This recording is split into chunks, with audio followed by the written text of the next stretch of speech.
Hi, Lizzie. Hi, sir. Okay, Lizzie, you came for interview? Yes, sir.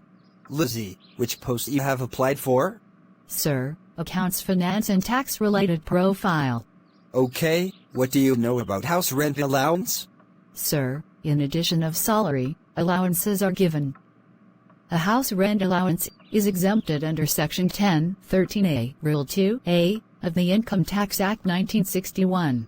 But, sir, it has some terms and conditions, such as, first, house rent allowance received by the employee, second, an amount 50% and 40% of salary. 50% is applicable in case residential house is situated in Mumbai, Calcutta, Chennai and Delhi, and 40% in other cities, and third one is the excessive rent paid over 10% of salary, out of 3, whichever is less, is exempted from salary income.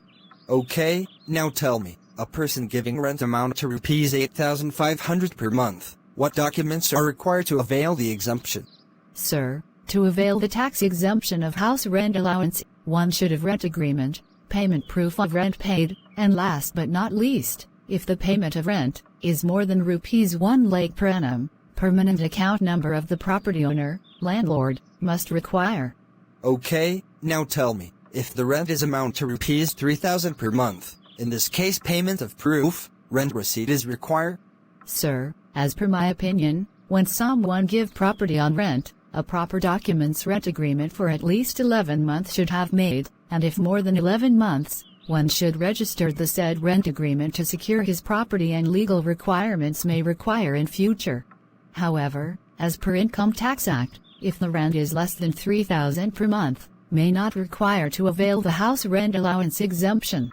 Okay, now, please tell me, a person in addition of salary is getting dearness allowance. Is house rent exemption will be calculated, including dearness allowance or excluding deafness allowance? Sir, mostly, in India, dearness allowance is given in government sector, and all the benefits will be calculated including dearness allowance.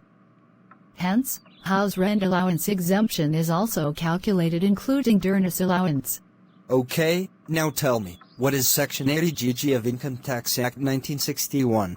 Sir, Section 80GG is applicable a person is self-employed or salary person does not have any residence at the place he reside and perform his duties. And house rent allowance is not a part or parcel of his income.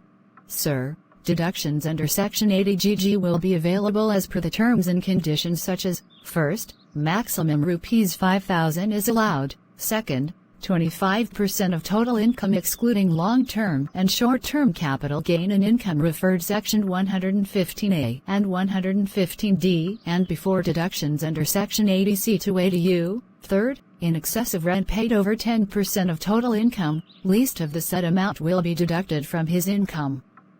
And he should file online declaration in Form 10BA regarding the expenditure incurred by him towards payment of rent.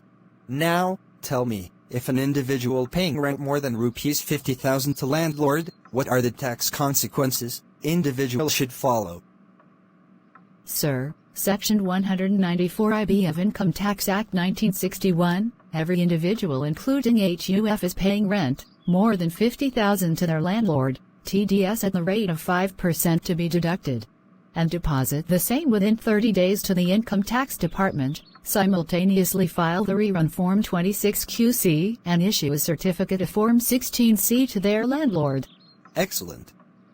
Actually, I had doubt that you might be not comfortable to give answer of this. Thanks, sir. Now, Lizzie, this is your first round of interview. Soon, we call you back for second and final round of interview with our directors. My pleasure, sir. Thanks. Welcome, Lizzie. See you soon.